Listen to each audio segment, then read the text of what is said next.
In nomine Patris et Filii et Spiritus Sanctus. Amen. Et Spiritus Sancti. Amen. Deiterum videre Patris Allegro, veritas liberabit vos. Welcome back into the jungle of Protestantism. Pegangan ya, kita sedang berada dalam rimba Protestantisme, di mana opini-opini tafsir liar berseliweran dan meminta perhatian. Karena itu, katekese kita pada malam hari ini masih seputar polemik yang ada di sosial media tentang salib. So, salib itu sebenarnya pusat kosmik ya, pusat agama, ya, pusat hubungan dengan Tuhan. Dan untuk itu, terutama untuk agama-agama samawi, Islam, Yahudi, dan Kristen, atau Kristen, Yahudi, dan Islam, Yahudi, Kristen, dan Islam, ada persoalan, ada perdebatan seputar salib. Nah, untuk katekesi kita pada malam hari ini, menanggapi simpang siur tentang makna salib bagi kehidupan manusia, salib dalam rancangan kosmik ini, saya mengajak kita untuk membahas satu pertanyaan ini. Apa itu? Let's go. Yesus itu mati atau tidak ya? Yesus mati atau tidak?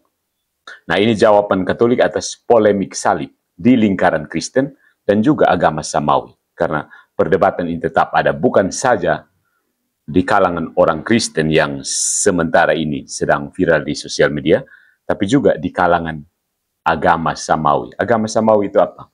Agama-agama yang mengaku datang dari langit, agama surgawi, berdasarkan wahyu. Yahudi, Kristen, dan Islam. Oke, saudara-saudariku, perdebatan mengenai salib Kristus ini selalu menjadi arus deras yang tidak pernah surut di sepanjang sejarah iman Kristen. Kita menyaksikan ketika Edis kembali membongkar soal ini, bom-bom menanggapi dengan serius, dan akhirnya jadilah kartu domino. Setiap penafsir berdiri dengan opininya tentang salib. So, di lingkaran internal umat Kristen, pertanyaan yang terus berulang adalah seperti ini. Siapa sebenarnya yang menghendaki salib? Who wants the cross? Siapa sebenarnya yang menginginkan salib ini ya? Apakah Allah Bapa yang menentukannya sebagai rencana keselamatan? Apakah manusia dan iblis yang mendorong peristiwa itu dengan kebencian dan pengkhianatan? Ataukah gabungan keduanya dalam suatu drama kosmis yang menyingkap rahasia kehendak ilahi dan kebebasan ciptaan? Jadi sebenarnya pertanyaannya mengarah ke satu pihak ada kehendak ilahi, di satu pihak ada kebebasan ciptaan. Nah, masalahnya di sini, ketiga agama samawi ini mengimani bahwa Allah adalah kasih. Kalau Allah mengasihi manusia, maka dia tidak mungkin menjadikan manusia itu robot yang gampang di-setel. Tekan enter, jadi. Diprogram, lalu Tuhan tinggal menekan enter, segala proses terjadi. Begitukah? Itu dalam lingkaran Kristen ya. Sementara itu, di lingkaran antar agama samawi, diskusi beralih ke soal yang lebih tajam dan faktual. Ya. Kalau dalam lingkaran Kristen itu siapa yang menghendaki? Kalau dalam lingkaran agama samawi, pertanyaannya adalah, apakah Yesus sungguh wafat di kayu salib? Apakah Yesus sungguh mati di salib? Pertanyaan bersama antara Yahudi, Kristen, dan Islam. Ya. Bagi komunitas Kristen, jawabannya adalah fondasi iman. Wafat dan kebangkitan Kristus merupakan inti Injil, yaitu 1 Korintus bab 15 ayat 3-4. Tapi bagi Islam, saudara-saudara kita yang Muslim, ajaran Islam, penyalipan ditolak sebagai ilusi. Ya. Qs An-Nisa 4:157 itu diserupakan bagi mereka. Ingat ini kata diserupakan. Nah, kita sudah ada posisi Kristen dan Islam. Yahudi sendiri menerima realitas historisnya, ya, realitas historis penyalipan, tetapi menolak pengakuan mesianis. Ya, menolak pengakuan mesianis di balik peristiwa salib. Pertanyaan faktual ini pada gilirannya menyingkapkan perbedaan metafisika dan teologi yang dalam mengenai bagaimana Allah bekerja di dalam sejarah. Jadi intinya di sini, bagaimana Allah bekerja di dalam sejarah. How God works in the history. Bagaimana Allah bekerja di dalam sejarah. Apa salib atau tidak? Melalui salib atau tidak? Kalau melalui salib, siapa yang menghendaki? Tuhan atau manusia sendiri? Who knows? So, dua lingkaran pertanyaan itu. Internal Kristen, siapa menghendaki, dan antar agama samawi, benarkah Yesus mati di salib? Pada akhirnya mengitari simpul yang sama. Sebenarnya ada tiga hal. Dua pertanyaan ini melingkar pada titik yang sama. Demonologi, theodicea, dan ordo entis. Demonologi itu ilmu tentang iblis, kejatuhan malaikat. Theodicea itu pertanyaan tentang apakah Allah menghendaki kejahatan. Dan ordo entis itu tata keberadaan. Tata keberadaan, siapa yang adanya lebih tinggi. Urutan keberadaan, ordo entis. Hierarki keberadaan, hierarchy of being. Nah, jadi tiga. Sebenarnya perdebatan yang riuh di sosial media ini, yang sekarang ini terjadi, pendeta-pendeta mengulang-ulang hal yang sama, ya, tanpa menyinggung tiga hal ini. Demonologi, theodicea, dan ordo entis. Ya. Sekali lagi, demonologi, demon, iblis, theodicea, asal-usul kejahatan, dan ordo entis, hierarki keberadaan. Nah, yang pertama, demonologi. Itu pertanyaan seperti ini, untuk konteks demonologi, aspek demonologi, sejauh mana peran setan dalam peran salib, dalam peristiwa salib? Apakah dia penguasa atau sekedar parasit pada tatanan ilahi? Jadi, simpul demonologinya adalah sejauh mana peran setan dalam peristiwa salib?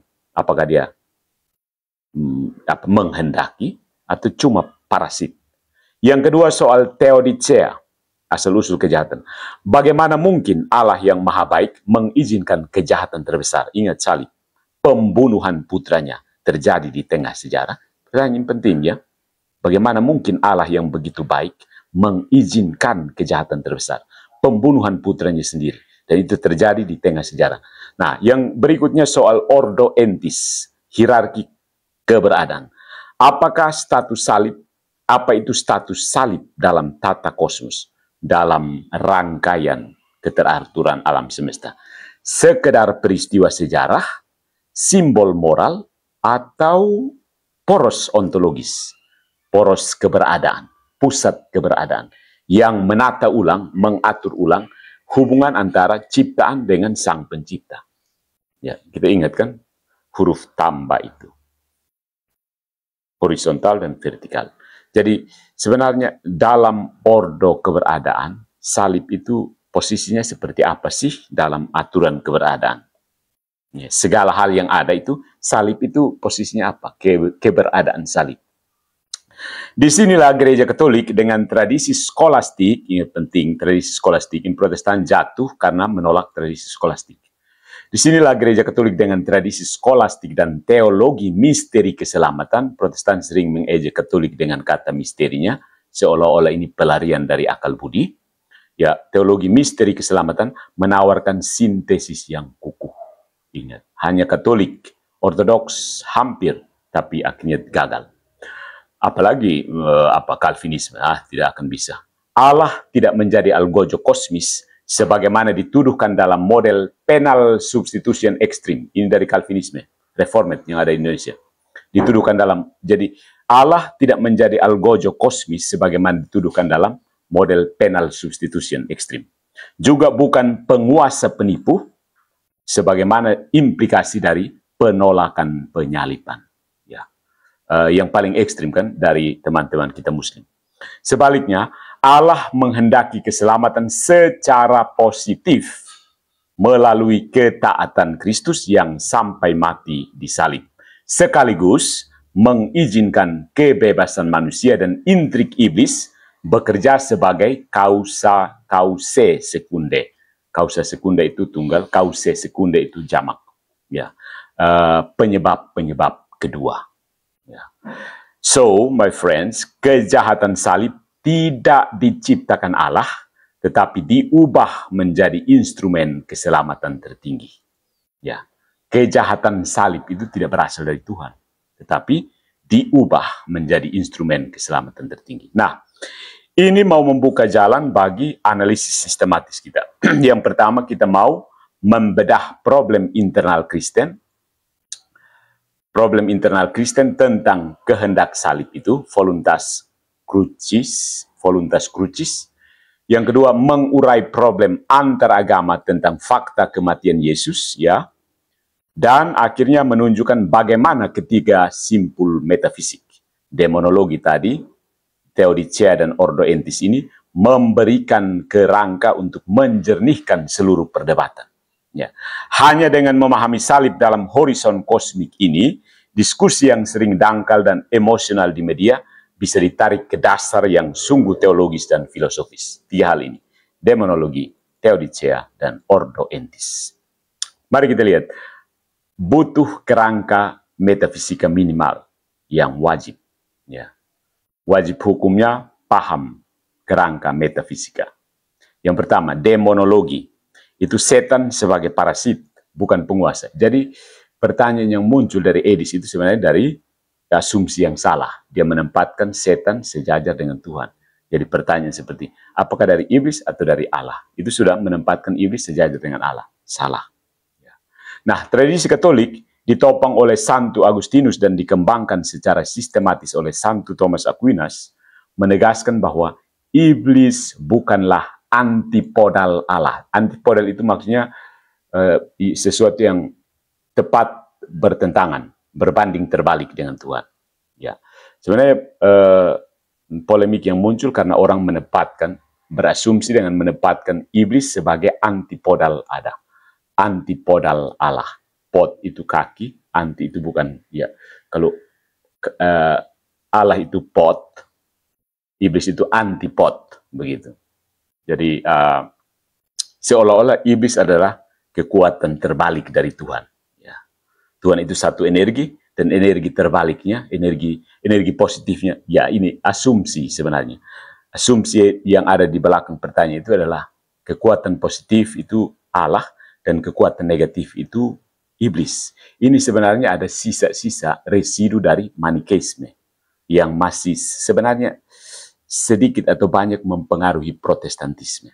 Ya. Jadi iblis bukan antipodal Allah, bukan lawan seimbang yang menyaingi kuasa ilahi. Bukan. Ya. Iblis hanyalah makhluk ciptaan, malaikat yang jatuh karena kehendaknya sendiri, sehingga kuasanya terbatas dan parasit. Ya. Asumsi yang keliru ini sudah berkembang menjadi kartu domino. Ya. Nah, implikasi bagi salib adalah peran iblis dalam penyalipan adalah menghasut, menipu, dan memutarbalikkan kebebasan manusia. Ini pentingnya di sini. Ya. Dia tidak mengatur salib langsung. Ya. Peran iblis dalam penyalipan adalah menghasut, menipu, dan memutarbalikkan kebebasan manusia. Ya, kan yang menyalibkan itu kan serdadu, Pontius Pilatus, Kayafas, itu kan. Jadi kebebasan manusia itu diputarbalikkan oleh iblis. Tapi dia tidak pernah menguasai atau mengalahkan Allah. Setuju bukan? Salib justru menjadi instrumen di mana tipu daya iblis berbalik menghantam dirinya sendiri. Kristus sang pemenang, Kristus Victor. Ya, Kristus Victor ini jadi muncul di penjelasan solusi dari Episkop Daniel, tapi belum cukup. Nah, kesalahan yang sering muncul adalah membesar-besarkan kuasa setan sehingga Allah tampak kalah di Golgota. Orang membesar-besarkan kuasa setan sebenarnya. Atau sebaliknya, meremehkan kekuatan setan sehingga kekuatan Allah sehingga kejahatan salib dianggap murni permainan politik. Politik iblis kan? Jadi situ ya, orang menempatkan iblis hampir sejajar dengan Tuhan. Akibatnya dia dianggap sebagai satu kekuatan tersendiri dan Allah itu kekuatan tersendiri. Itu soal demonologi, kerangka metafisika yang perlu kita pegang dulu. Yang kedua soal Theodicea, privatio boni dan voluntas permissiva. Privatio boni ini definisi keburukan dari Agustinus dan Thomas Aquinas. Privatio boni artinya kekurangan kebaikan. Jadi kejahatan itu tidak ada, tidak punya substansi, dia hanya kurang kebaikan, kurang baik. Ya. Dan voluntas permissiva, kehendak yang mengizinkan. Voluntas permisif, ya, kehendak yang mengizinkan. Jadi mari kita pegang dua istilah membingungkan ini. Masalah terbesar perdebatan salib yang sekarang meruak di sosial media adalah bagaimana Allah yang maha baik mengizinkan putranya disalibkan. Pertanyaan seperti ini, sehingga orang lari ke sana ke sini. Bagaimana Allah yang maha baik mengizinkan putranya disalibkan? Di sini kunci skolastik klasik menjadi penuntun. Ya, yang pertama kita harus lihat bahwa ada privatio boni, malum est privatio boni. Kejahatan adalah kekurangan kebaikan. Kejahatan bukanlah substansi positif, dia tidak ada secara positif. Tetapi kejahatan itu esensinya adalah tiadanya kebaikan yang seharusnya ada. Ya, misalnya bagaimana ya? Harusnya saya mata dua, tapi tiba-tiba mata saya sebelah buta. Itu artinya buruk kan, sesuatu yang buruk. Ya, saya harusnya punya mata dua, tapi kurang satu, itu buruk. Pengkhianatan Yudas, kebencian Sanhedrin, kebrutalan Roma, semuanya adalah privatio, kekurangan dari kebaikan kehendak yang seharusnya diarahkan pada kebenaran dan kasih, tapi karena kurang di situ. Ya. Kemudian ada itu privatio boni. Kemudian ada voluntas permissiva versus voluntas positiva. Allah tidak positif menghendaki kebencian dan pengkhianatan itu. Tidak secara positif.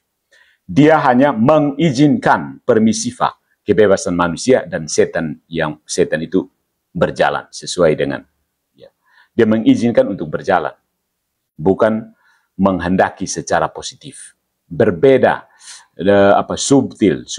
Tidak bisa disamakan begitu saja. Tidak. Ya, karena apa tadi? Privatio boni. Seharusnya kehendak bebas iblis dan manusia itu diarahkan kepada kebenaran dan kebaikan, bukan? Tapi karena kurangnya kebaikan, privatio boni, maka bisa mengarah kepada hal yang bisa menyimpang, melenceng. Nah, Tuhan mengizinkan arah yang melenceng ini. Maksudnya begitu. Yang Allah kehendaki secara positif adalah keselamatan yang dicapai melalui ketaatan Kristus sampai mati. Itu yang dikehendaki Allah. Sementara dia mengizinkan bahwa ada yang mengkhianat, ada yang memaku pada salib, ada yang memutuskan supaya dia disalibkan, dan seterusnya. Nah, implikasinya adalah bahwa salib bukan sadisme kosmis, ya, di mana Allah menyalakan murkanya pada putra. Kayaknya ada kelompok Kristen yang berpendapat seperti ini, ya. Calvinis, I think, ya, Allah itu menyalakan murkanya pada putra. Salib itu sebenarnya adalah misteri kasih, bukan murka. Ya. Allah membiarkan kebebasan makhluk digunakan untuk kejahatan, namun dari dalam kejahatan itu ia menyalakan keselamatan. Dan dalam kejahatan itu, dia menyalakan keselamatan. Itu soal voluntas permissiva dan privatio boni. Yang ketiga, kerangka metafisik berikutnya adalah ordo entis. Salib dalam tata kosmos. Posisinya seperti apa salib itu? Metafisika Katolik memandang realitas dalam sebuah ordo atau tata keberadaan, urutan keberadaan yang berlapis-lapis, ya. Dari ens commune, ada pada umumnya, hierarki ciptaan, itu malaikat, manusia, sampai Allah sebagai esse subsistens. Jadi, ada ens commune, segala sesuatu yang ada ini, ada benda-benda mati, kemudian ada hierarki ciptaan, mulai dari tumbuhan, ya mungkin kalau secara biologi lebih didetail lagi, tumbuhan, binatang, manusia, malaikat, kemudian Tuhan sendiri yang sempurna sebagai ipsum esse subsistens. Ada itu sendiri, sang ada itu sendiri. Ya. Nah, inkarnasi menubuhkan ordo baru, membuat satu ordo baru di antara hierarki ciptaan ini. Sang Sabda masuk ke dalam sejarah sebagai manusia. Jadi ada subordo yang baru. Subordo, ya ada ordo baru. Menubuhkan ordo baru karena ipsum esse subsistens, ada yang tertinggi itu masuk ke dalam manusia, salah satu manusia yang berada dalam suatu tata keberadaan itu. maka dia menginkarnasikan, menubuhkan satu tatanan baru, yaitu Sang Sabda itu sendiri yang menjadi manusia, yaitu Yesus Kristus. Nah, di sini salib sebagai poros ontologis. Peristiwa salib bukan sekedar fakta sejarah atau simbol moral, melainkan titik balik kosmis, titik balik kosmos. Ya, karena Allah masuk ke dalam tatanan keberadaan ciptaan ini, lalu mengangkatnya untuk naik. Jadi ada titik baliknya pada salib. Turun sampai ke bawah sebenarnya penghinaan, tapi pada saat yang sama pengangkatan manusia, pemuliaan manusia. Di sana relasi ciptaan dengan sang pencipta itu diatur ulang, direset, ya. Karena kejatuhan, kemudian inkarnasi, maka salib menjadi titik reset. Ya, reset ya, diatur ulang. Ya. Restart, bukan restart, reset lebih tepat. Ya. Nah, ada keberadaannya ekstensi, perluasan, ya, pengembangan, perpanjangan. Salib ini ada dalam gereja dan sakramen. Karena salib tidak berhenti pada Jumat Agung di Golgota itu, tapi dia terus hidup dalam Ekaristi, baptisan, pengampunan dosa, yang semuanya merupakan perpanjangan ontologis dari misteri Paskah. Dia tidak berhenti di situ dan selesai. Selesai, lalu apa hubungannya dengan kita? Kita hanya mengingat sejarah masa lalu, atau memang secara ontologis ada, benar-benar ada. Nah, Gereja Katolik mengajarkan ada ekstensi salib dalam gereja dan sakramen. Implikasinya adalah menolak salib seperti dalam Islam, berarti memutus simpul kosmos itu, menguranginya menjadi sekedar transaksi hukum. Dalam beberapa model Protestan, ini berarti mereduksi misteri ontologis menjadi kontrak yuridis. Calvinis ini kayaknya masuk ke dalam ini ya, tapi tidak terlalu persis, karena mereka akan putar sana, putar sini. Kontrak yuridis. Karena mengurangi salib sekedar menjadi transaksi hukum. Ya, Tuhan menggantikan kita untuk dibakar, disiksa di salib, begitu. Ya, transaksi hukum ala Calvinis. Yang teringat di benak saya Calvinis sih. Jadi saudara-saudara, tanpa tiga kerangka tadi, diskusi tentang salib mudah jatuh pada ekstrim. Allah tampak sebagai algojo jika theodicea diabaikan, setan tampak sebagai penguasa jika demonologinya kacau, atau salib menyusut jadi sekedar fakta hukum atau ilusi jika ordo entis diabaikan. Nah, sini berdapat. Katolik menjaga keseimbangan ketiganya. Allah tetap maha baik, setan terbatas, manusia bebas, dan salib adalah poros kosmos yang menyalurkan keselamatan melalui gereja. Bukan melalui tafsir Alkitab, tidak. Melalui gereja. Nah, mari kita lihat lingkaran perdebatan dalam lingkaran Kristen. Ini yang sekarang sedang viral, berkembang di mana-mana seperti efek domino. Siapa menghendaki salib? Who wants the cross? Who initiate the cross? Oke. Pertanyaan sentral di antara umat Kristen, perdebatan klasik bukan apakah Yesus mati. Ya, karena semua percaya bahwa dia mati di salib. Dan itu tidak dipersoalkan. Apakah Yesus mati? Pertanyaan yang membelah orang-orang Kristen adalah siapa yang menghendaki salib dan bagaimana kehendak itu dipahami. Apakah Allah Bapa sejak semula menetapkan salib? Apakah salib semata-mata buah dari kebencian manusia dan tipu daya setan? Ataukah dia perpaduan misterius dari rencana ilahi dan kebebasan ciptaan? Nah, ada beberapa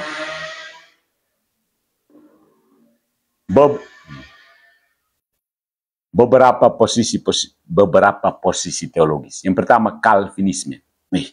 Calvinisme di Indonesia berjibun pendeta-pendetanya. Predestinasi dan penal substitution diwakili oleh Diggadas, MBM, Ezra Soru, dan Weli Ministry. Calvin ini menekankan decretum absolutum, ya, decretum absolutum, bahwa sejak kekekalan Allah menetapkan siapa yang selamat dan siapa yang binasa. Luar biasa. Salib Yesus adalah eksekusi hukuman yang ditanggung menggantikan umat pilihan, penal substitution. Masalah metafisik dari Calvinisme ini adalah Allah berisiko tampil sebagai algojo kosmis, ya, posisi deki Posisi MYM, posisi Ezra Soul, dan posisi Weli Ministry ini adalah melihat Tuhan sebagai algojo kosmis. Ya. Jika Allah positif menghendaki penyaliban sebagai hukuman, maka jelas itu monster. Ya. Tuhan tampak sebagai penyebab kejahatan, bukan sang maha baik. A.k.a. monster Calvinisme. Ya. Itu pertama ya. Itu saya langsung ke sini begitu karena memang jelas sekali. Yang kedua, posisi Luteranisme itu forensik pembenaran. Luther menekankan salib sebagai posisi Lutheran tidak ada. Kayaknya belum ada yang berbicara dan saya tangkapin posisi Lutheran. Luther menekankan salib sebagai penggantian hukum. Kristus memikul dosa kita supaya kita dibenarkan oleh iman. Ini kayak tumpang tindih dengan Protestan Calvinis di Indonesia.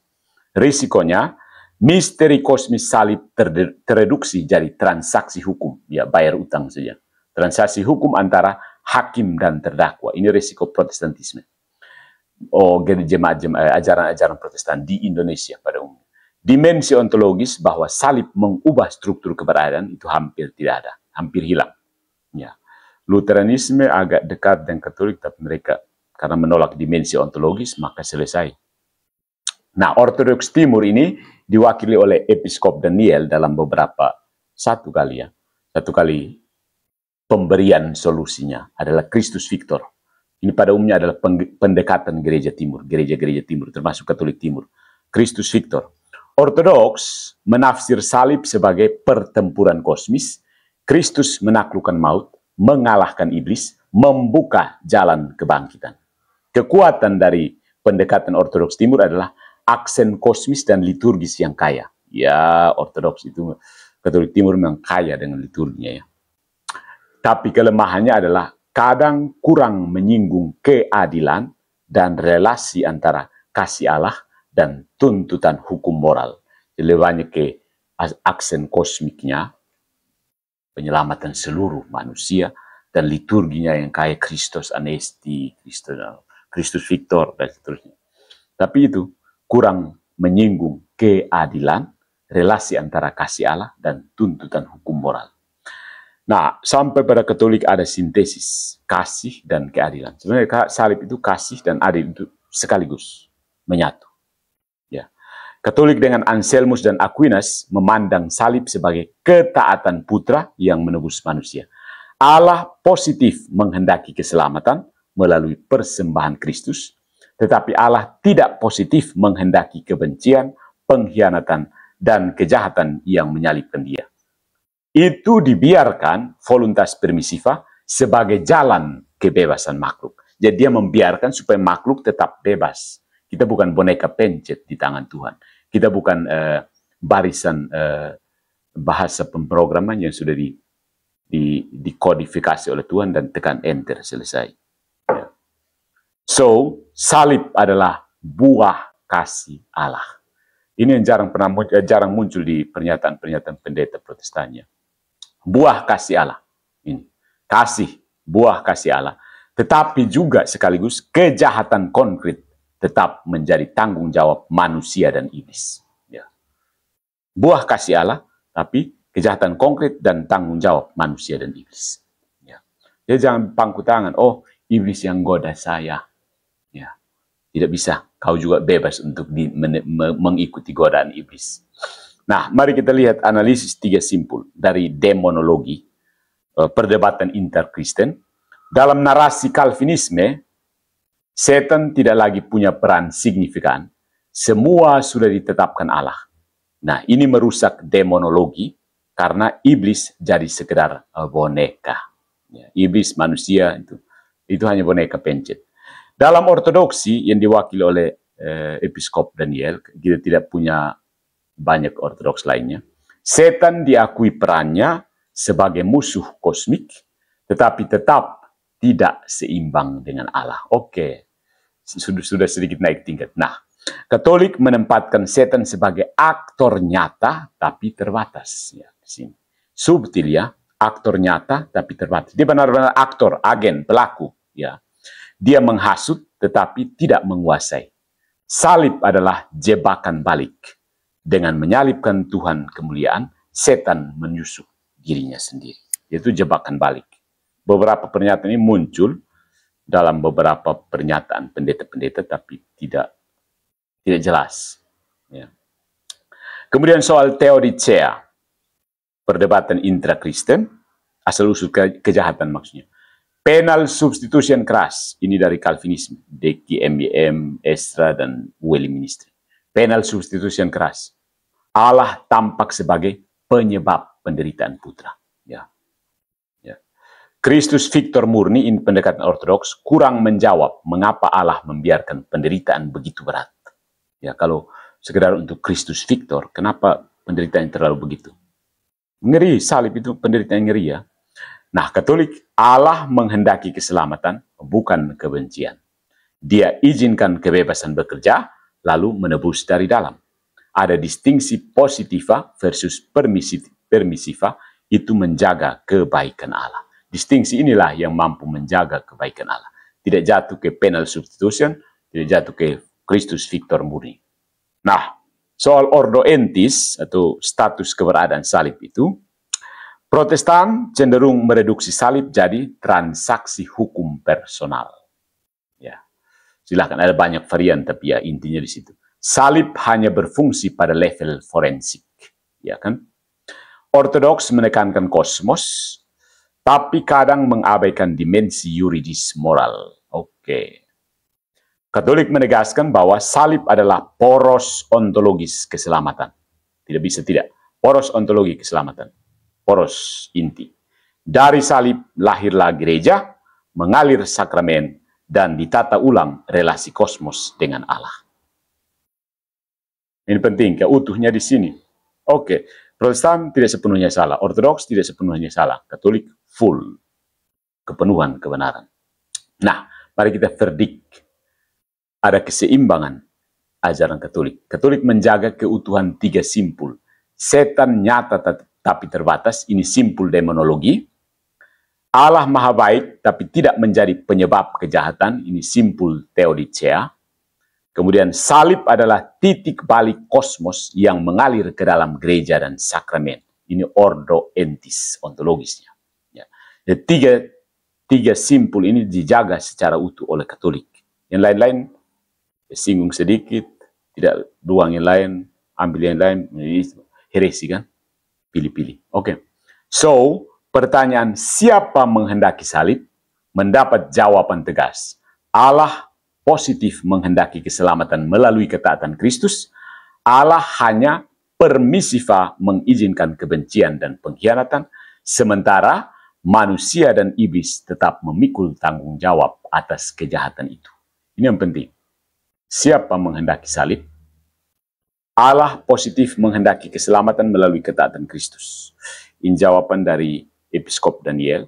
Allah hanya permisiva mengizinkan kebencian dan pengkhianatan, sementara manusia dan iblis tetap memikul tanggung jawab atas kejahatan itu. Ini yang hilang dari Calvinisme atau tanggapan-tanggapan dari seperti Estra, Weli, Deki, dan MBM. Ini hilang. Yang ini hilang.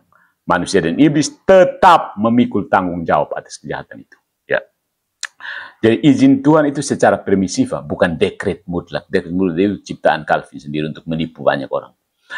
Mari kita lihat bagian yang keempat. Ini lingkaran yang lebih besar lagi. Lingkaran agama samawi. Yesus mati atau tidak? Ya. Nah, pertanyaan faktual yang membelah agama-agama samawi ini, kalau di lingkaran Kristen pertanyaannya adalah siapa yang menghendaki salib, maka di lingkaran antara agama samawi, pertanyaannya lebih mendasar. Apakah Yesus sungguh mati di salib atau tidak? Nah, keren kan? Untuk Kristen, ya, wafat dan bangkit Kristus. Wafat dan kebangkitan Kristus adalah inti dari Injil. 1 Korintus bab 15 ayat 3-4. Tanpa kematian dan kebangkitan, iman runtuh. Nah, bagi teman-teman Islam, harus utama terutama. Ada QS Anisa 157. Tidak, Yesus tidak disalib, melainkan hanya tampak bagi mereka. Syubbiha lahum. I don't know how to pronounce these Arabic words. Pandangan ini menjaga kemuliaan Yesus sebagai nabi, ya, sekaligus menolak aib kematian di kayu terkutuk. Ya. Nah, kalau Yahudi, ya, penyaliban adalah peristiwa historis yang dilakukan Romawi, tetapi Yesus bukan Mesias. Fakta diakui, makna ditolak. Itu posisi Yahudi. Posisi Islam jelas, tidak, Yesus tidak disalib, hanya tampak bagi mereka. Posisi Kristen, ya, Yesus disalib, itulah inti iman, inti Injil. Oke, nah kalau kita lihat secara demonologi, siapa yang menipu di sini? Kejahatan salib ini berasal dari mana? Kalau Islam mengatakan Yesus tidak disalib, pertanyaan langsung muncul. Siapa yang membuat tampak itu? Siapa yang menyerupakan itu? Jika Allah sendiri yang membuat ilusi, maka Allah dituduh menipu. Itu bertentangan dengan prinsip wahyu yang jujur. Jika setan yang membuat ilusi, maka setan diberi kuasa kosmis di atas Allah dan seluruh wahyu Qurani jatuh ke dalam jebakan tipuan. Posisi Katolik tidak ada ilusi. Penyaliban benar terjadi. Setan memang menghasut, tetapi Allah tetap berdaulat. Tipuan adalah strategi setan, bukan Allah. Yang ketiga, teodicea. Mengapa Allah mengizinkan salib?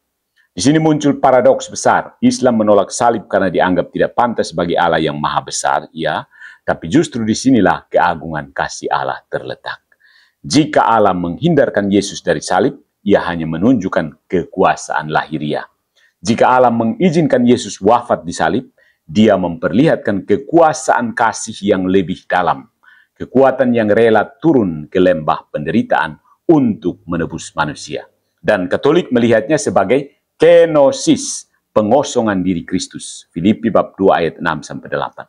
Bukan kelemahan, tetapi strategi kasih yang menebus. Ya.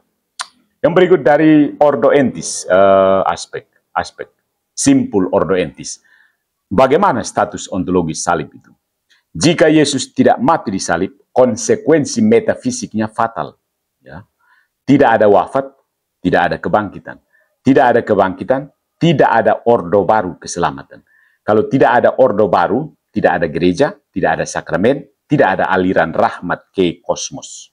Jadi kalau tidak ada salib, simpul ini, maka yang datang dari Allah tidak bisa nyambung. Tidak nyambung kepada ciptaan. Tidak bisa. Ya. Sonde bisa, bro. Simpul ini. Simpul ini jelas. Jadi kalau tidak ada salib, kita kuah kosong. Dengan kata lain, penolakan salib memutus arteri kosmik yang menghubungkan dunia dengan Allah. Iman lalu menyusut jadi moralitas etis. Itu hanya golden rule doang. Allah sebagai hakim yang mulia, manusia sebagai hamba yang taat, tapi tidak ada transformasi ontologis yang menyelamatkan. Itu cuma taat, tapi tidak ada transformasi apa-apa. Itu tetap hamba sampai kiamat. Begitu. Verdik Katolik. Katolik menegaskan seperti ini. Secara historis, Yesus sungguh mati. Ini fakta yang disaksikan saksi mata, tercatat dalam sumber Kristen maupun non-Kristen. Misalnya Tacitus dan Josephus. Kemudian secara metafisik, salib adalah titik balik kosmos. Di situ Allah mengubah kejahatan menjadi instrumen keselamatan. Dan secara soteriologis, tanpa salib, tidak ada kebangkitan, dan tanpa kebangkitan, tidak ada iman. Ya. Itu soteriologis, melalui salib. Tapi dengan adanya perbedaan ini, sebenarnya ada jembatan menuju dialog. Meskipun berbeda tajam, dialog tetap mungkin. Kenapa? Islam ingin menjaga kemuliaan Allah. Oke, Katolik juga menjaga itu, tetapi menambahkan bahwa kemuliaan tertinggi bukan hanya kekuasaan, melainkan kasih yang berani turun. Ya, situlah perbedaannya. Yahudi menolak klaim mesianis, tapi faktanya penyaliban diakui. Yahudi mengakui bahwa ada penyaliban. Katolik bisa menunjukkan bahwa makna mesianis salib adalah pemenuhan nubuat, bukan pengingkarannya. Ya. Nah, pertanyaan Yesus mati atau tidak disalib bukan sekedar soal sejarah. Ini adalah soal demonologi, siapa yang menipu, soal teodicea, mengapa Allah mengizinkan, dan soal ordo entis, apakah salib sungguh mengubah kosmos. Nah, menolak salib berarti membiarkan setan menjadi pengatur sejarah atau menuduh Allah sebagai penipu atau meniadakan poros kosmik keselamatan. Menerima salib berarti mengakui bahwa Allah yang maha baik berdaulat bahkan di tengah penderitaan dan dari situ menyalurkan rahmat ke seluruh ciptaan. Begitu. Arteri kosmik. Nah, mari kita lihat Eden dan padang gurun sebagai arketip. Ya, ini akan kita lihat bagaimana manusia dan iblis bertindak sebagai cause secunde. Yang pertama, Eden, rayuan otonomi absolut. Di Taman Eden, iblis tidak menawarkan sekedar buah. Dia menawarkan otonomi absolut. Kamu akan menjadi seperti Allah, tahu baik dan jahat. Kejadian bab 3 ayat 5.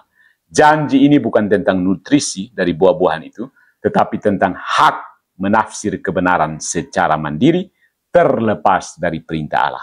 Nah, makna demonologisnya, setan selalu menggoda manusia untuk keluar dari ordo kasih, tatanan kasih, dan menaruh dirinya sebagai ukuran kebenaran. Ya, setan menggoda manusia untuk keluar dari tatanan kasih ini dan pakai dirinya sendiri sebagai ukuran kebenaran. You know who? Kemudian relasi ke salib. Salib adalah kebalikan dari Eden. Adam jatuh karena tidak taat, Kristus menang karena taat sampai mati. Roma bab 5 ayat 19. Jika Eden adalah drama otonomi melawan otoritas, maka Golgota adalah drama ketaatan melawan pemberontakan. Siapa pemberontak? Iblis maksudnya. Mereka yang jatuh. Itu arketip Edennya. Sekarang kita lihat padang gurun. Penyalahgunaan kitab suci. Jadi sudah dua ya. Yang pertama, rayuan otonomi absolut. Itu di Eden. Yang kedua, padang gurun, penyalahgunaan kitab suci. Dalam pencobaan di padang gurun, Matius bab 4 ayat 1-11, iblis tidak datang dengan pedang, melainkan dengan kutipan kitab suci. Dia mengutip Mazmur untuk membelokkan Yesus. Jika engkau anak Allah, jatuhkanlah dirimu. Makna demonologisnya, setan bisa memakai firman untuk menentang sang firman. Memelintir teks untuk mendukung agenda otonomi. Ya. Kemudian relasi ke salib, begitu juga dalam penyalipan, ayat-ayat dan nubuat dipelintir untuk membenarkan pengkhianatan. Protestantisme dalam sejarah pun jatuh ke pola ini. Menjadikan kitab suci sebagai senjata untuk melawan gereja dan tradisi yang melahirkannya.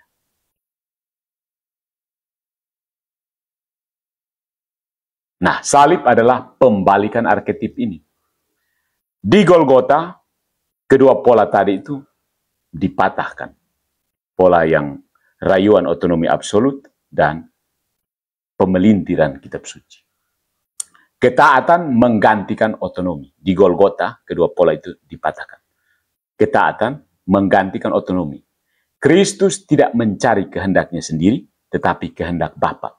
Lukas bab 22 ayat 42. Taat sampai mati di kayu salib. Kemudian firman dijawab dengan firman. Alih-alih membelokkan kitab suci, Yesus menggenapinya. Salib menjadi puncak, ada tertulis dalam daging manusia. Inkarnasi. Salib menjadi puncak, ada tertulis dalam daging manusia. Jadi ada simpul metafisik yang sama. Eden, gurun, dan Golgota. Eden padang gurun itu, tempat di mana Yesus dicobai, dan Golgota tempat Yesus disalibkan. Semuanya berputar pada tiga simpul ini. Simpul ini ya. Eden, padang gurun, Golgota. Simpul demonologi, siapa penggoda? Setan atau Allah? Dalam Eden dan gurun, setan tampil sebagai penipu. Dalam salib, perannya terbatas, justru menjadi alat kekalahannya sendiri. Secara teodicea, mengapa Allah mengizinkan pencobaan dan salib? Karena kebebasan adalah bagian tak terpisahkan dari kasih. Ini penting. Kebebasan adalah bagian tak terpisahkan dari kasih. Bagaimana kalau memang Tuhan itu mengasihi kita, dia menganugerahkan kita kebebasan. Kalau dia hanya menciptakan kita sebagai boneka pencet, berarti Allah bukan Allah kasih. Allah tidak meniadakan kebebasan, tetapi menebusnya dari dalam. Kemudian dari simpul ordo entis, Eden merusak ordo kosmis, tatanan semesta dengan dosa asal. Gurun memperlihatkan kerentanan tatanan manusiawi, ordo humanus. Dan salib menata ulang ordo kosmis dengan kasih yang lebih kuat dari maut. Itu poinnya di situ. Di Eden merusak, gurun memperlihatkan rentannya ordo manusiawi, dan salib menata ulang ordo kosmis. Cak. Jadi salib bukan kejadian yang terputus dalam sejarah, dia adalah klimaks dari pola yang sudah dirancang sejak awal. Manusia gagal di Eden, setan berusaha mengulangi pola yang sama di padang gurun, tetapi di Golgota, Kristus menutup lingkaran dengan ketaatan sempurna. Salib adalah koreksi ontologis terhadap seluruh arketip pemberontakan. Begitu. Salib ini koreksi ontologis terhadap seluruh arketip pemberontakan. Nah, ada sintesis doktrinal di sini. Rangkuman ajaran. Yang pertama, jawaban final untuk lingkaran Kristen tentang salib. Pertanyaan siapa yang menghendaki salib itu dijawab dengan distingsi skolastik yang tajam. Allah positif menghendaki keselamatan melalui ketaatan Kristus sampai mati di salib. Allah hanya permisifa mengizinkan kebencian, pengkhianatan, dan kebrutalan manusia sebagai cause secunde, sebab-sebab sekunder, agen-agen sekunder. Setan berperan menghasut tetapi terbatas. Dia tidak pernah penguasa sejarah. Kejahatannya justru dipelintir. Allah menjadi instrumen kekalahan dirinya sendiri. So, Katolik menolak dua ekstrim. Gambaran Allah sebagai algojo kosmis, versi penal substitution ekstrim, biasanya datang dari kuasi Calvinisme. Gambaran Allah sebagai pengatur ilusi yang menipu, ini implikasi dari penolakan salib. Nah, salib adalah pertemuan misterius antara kasih Allah dan kebebasan manusia. Ya, Allah tetap maha baik, manusia tetap bebas dan bertanggung jawab, setan tetap makhluk ciptaan yang kalah. Posisinya jelas. Itu untuk intra-Kristen. Jawaban final untuk lingkaran agama samawi, pertanyaan Yesus mati atau tidak, itu mendapat jawaban tegas. Ya, Yesus sungguh mati. Secara historis, fakta ini didukung kesaksian Injil, tradisi lisan, serta sumber non-Kristen seperti Tacitus dan Josephus. Secara teologis, jika Yesus tidak mati, maka tidak ada kebangkitan. Jika tidak ada kebangkitan, tidak ada iman Kristen. 1 Korintus 15:14. Dan secara metafisik, menolak kematian Yesus berarti menuduh Allah sebagai penipu jika diserupakan atau memberi kuasa kosmik pada setan. Itu merusak teodicea dan demonologi sekaligus. Ya. Pukul satu kali rambang. Nah, konsekuensi metafisik dari kedua lingkaran itu, kita dapat lingkaran intra-Kristen dan agama samawi, ada simpul yang sama. Salib adalah poros ontologis yang menata ulang kosmos. Secara demonologis, setan terbatas dan dia bukan tandingan Allah. Allah tetap maha baik sebab dia hanya mengizinkan kebebasan lalu menebusnya dari dalam. Dan salib melahirkan tata keselamatan yang baru. Gereja dan sakramen sebagai perpanjangan misteri Paskah dalam sejarah. Nah, sintesis dari ajaran ini bukan sekedar abstraksi metafisik, tetapi jawaban untuk kebingungan publik. Kepada Protestan, Allah bukan algojo yang murka, dia Bapa yang kasihnya memeluk kebebasan manusia. Kepada Islam, Allah tidak perlu menipu demi memuliakan nabinya. Justru kemuliaan sejati tampak seperti putra rela wafat untuk menebus dunia. Dan kepada umat Katolik sendiri, salib bukan sekedar peristiwa sejarah, melainkan sumber rahmat yang mengalir terus dalam sakramen dan gereja. So, salib ini adalah sintesis yang sempurna. Di satu sisi dia memperlihatkan batas setan, di sisi lain dia membuktikan bahwa Allah tidak pernah menjadi penyebab kejahatan. Dan salib menata ulang aturan kosmos, aturan semesta, sehingga kasih lebih kuat daripada maut. So, jawaban Katolik terhadap pertanyaan siapa yang menghendaki salib dan Yesus mati atau tidak, bukan dua jawaban terpisah, bukan. Melainkan satu kesaksian yang sama. Di Golgota, kasih Allah menebus dunia dan menutup lingkaran pemberontakan yang dimulai di Taman Eden. Ya. Jadi bagi saudara-saudariku, sebelumnya itu saya mau singgung dulu tentang Maria sang perawan. Ya. Karena itu penutupnya ya, di ekskursusnya Maria sang perawan murni ya. Peristiwa Eden dan Golgota itu menghadirkan satu tokoh. Eden ada perempuan, di Golgota juga ada perempuannya. Ingat ya, di sini sebelum toolkit ini. Ekskursusnya.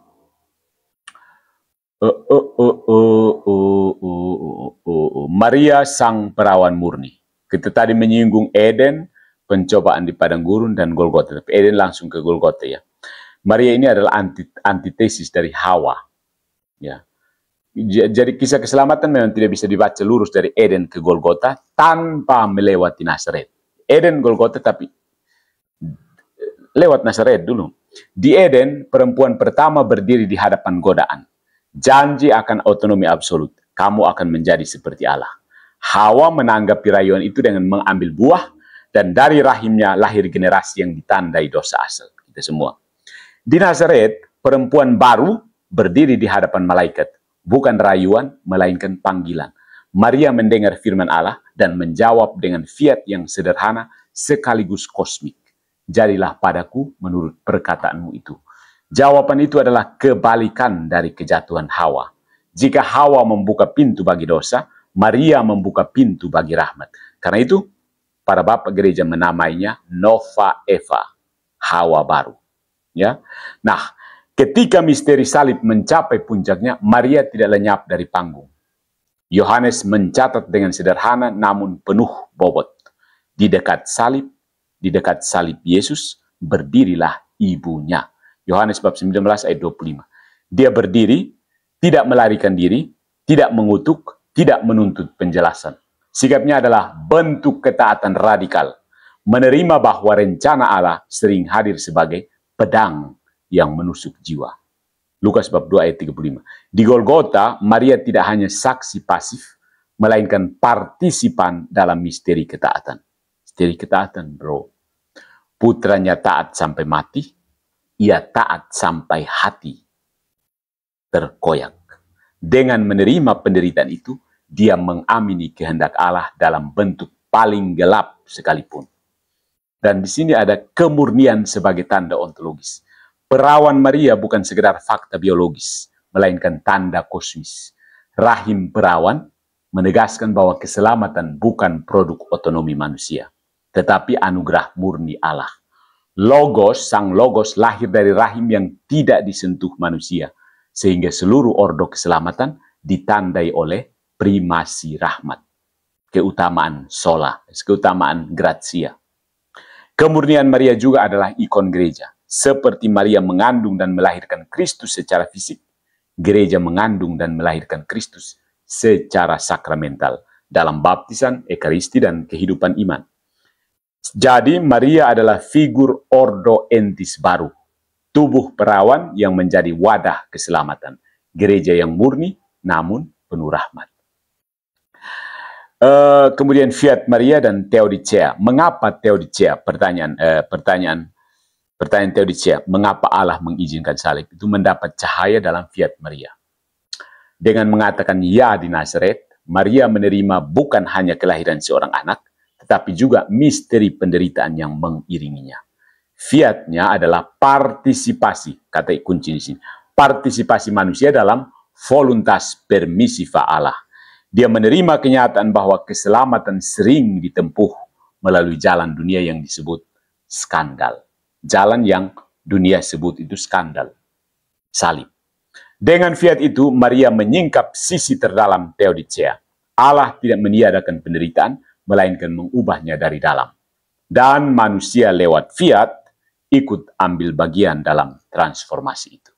Nah, soal Maria dan demonologi ya, kalau Hawa jatuh ke dalam tipu daya setan, Maria menutup pintu bagi setan dengan fiatnya. Di hadapan rayuan kebebasan absolut, dia memilih ketaatan. Karena itu, dalam demonologi Katolik, Maria disebut terribilis ut castrorum acies ordinata. Dahsyat seperti barisan tentara berperisai. Kidung Agung, bab 6, ayat 10. Keperawanannya bukan kelemahan, melainkan benteng yang merobohkan strategi setan. Ya. Nah, Maria ini adalah benang emas dalam drama keselamatan. Hawa baru yang membalikan kejatuhan Eden. Ibu yang berdiri di Golgota dan ikon gereja yang menyalurkan rahmat salib. Dia bukan sekedar figur sampingan, tetapi partisipan kosmis dalam ordo keselamatan.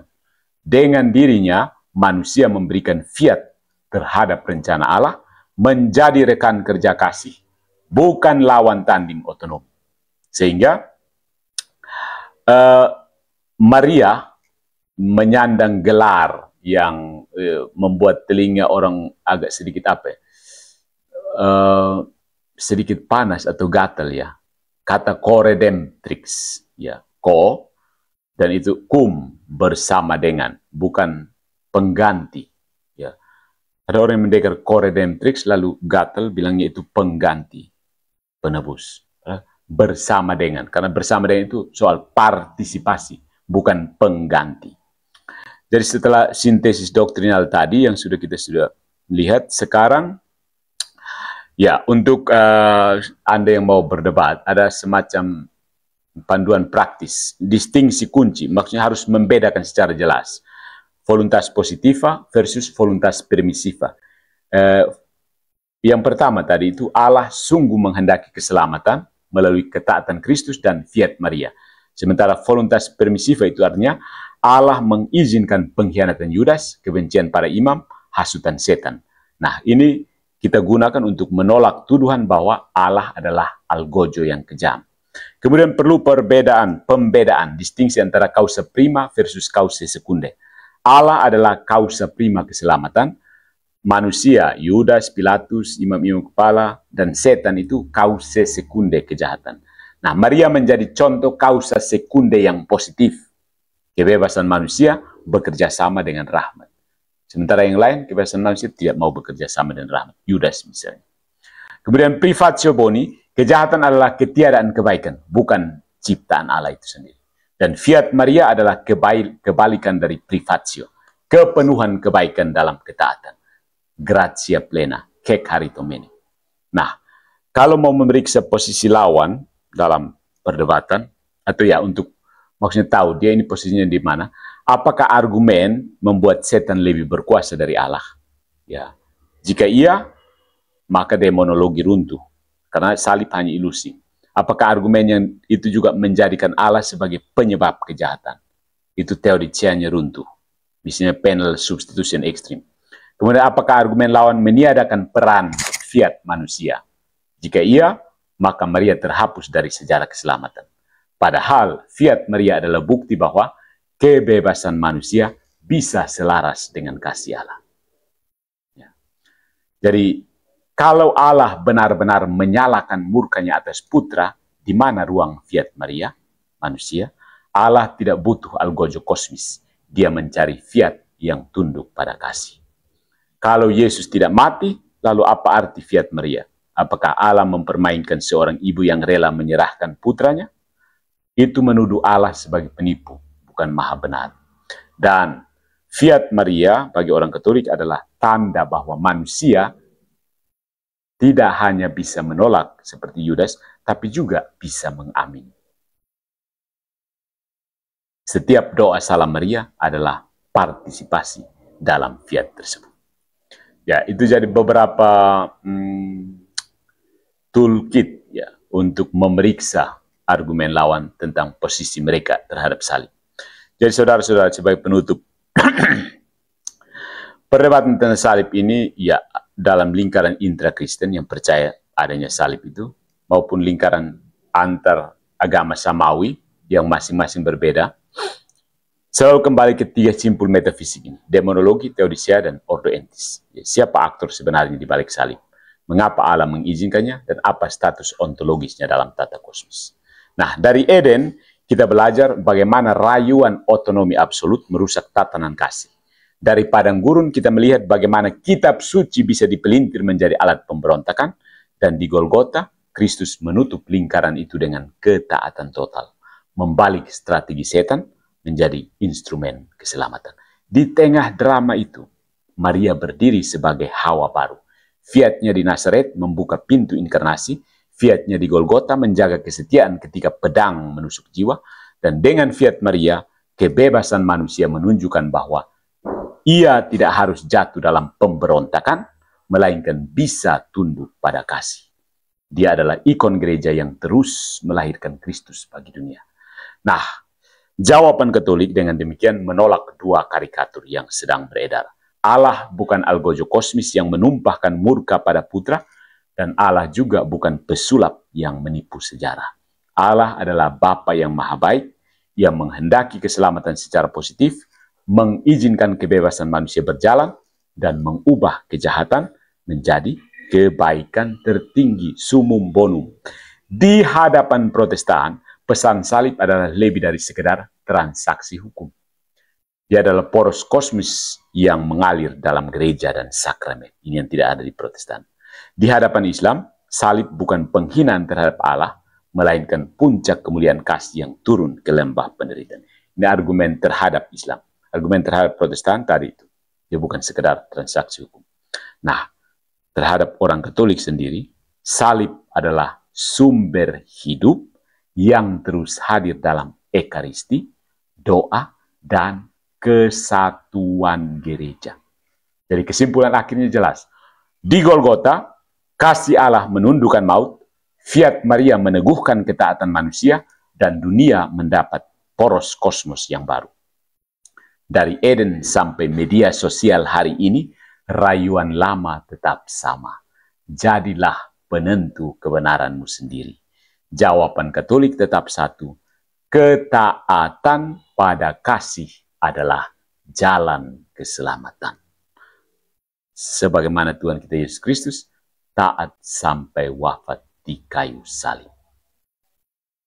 Niech będzie pochwalony Yesus Kristus i Maria Zawsze Dziewica.